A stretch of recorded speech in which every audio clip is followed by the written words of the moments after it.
Okay, ate mugulire eddala Nnaalongo Donzella oyo mu bw'ati nga mwesiga mu kigambo ky'okuwemula n'abawemuzi oyo yekka naye nga ati nga mubimanyi bannaalongo tebeesikaamu bw'eba nkoko bw'eba mbaata naye nga yavuddeyo n'awemukirani n'awemukira Sheikh Muzaata mugamba oyinza otya okwogera ekigambo bwe bityo nti simanyi basemyenkozo simanyi awase nnyoko biki ebyo namubuuza gwe osobola okuwasa nnyoko naye gwe kyekigambo nnyoko nagemba ekinene wadde nti Sheikh Muzaata yavuddeyo neyeetonda n'ekigenda mumanyi Donzella atanywa matabangufu omukyalo oyo ye yakola erinnya naye nga essaawa ezo tubajjukizeemu omukyalo ono yaliko mulwadde nga ensigo ze ezimu zaali zirwadde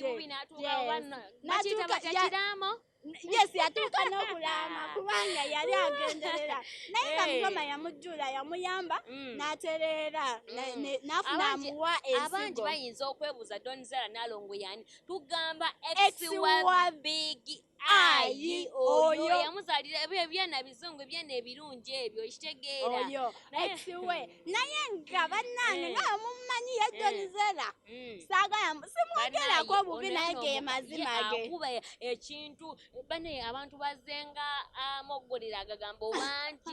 mwe tuteeka ne Pastor Bugingo yavaayo ewa Pastor Bugingo naye n'avaayo banayo yavaayo n'amuwemukira kati ate yavuddeyo agagamba aganene gali eri ne Big Ayi waneno waliwo n'ebiseera wina amawulire gakyakira ennyo aga Donzella ne gundi nono ani ono omukyala omweru ennyo oyo omusogga oyo Mabeto nono ono Slay Queen waffe omu bw'ati oyo Boss Lady wakati nno nga Mabeto ali ku side yeegase nono Donzella kati ate ng'oli Boss Lady ali ani yekka n'olyoka olaba wano mu Uganda bwewuma bigambo ne biryoka bifulumayo nga binene biti ne balyoka bagamba banaye naye nga yoyo omukyala gwe mulakusinyo oyo omukyala yesimwange ebintu nga we biri Nnaalongo mulamba ye abalongo yabamala ate tunagamba kimu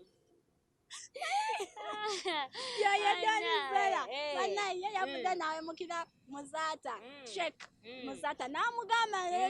saagala byogera naye nga nawe ogenda kuba byesomera kaawo byayogedde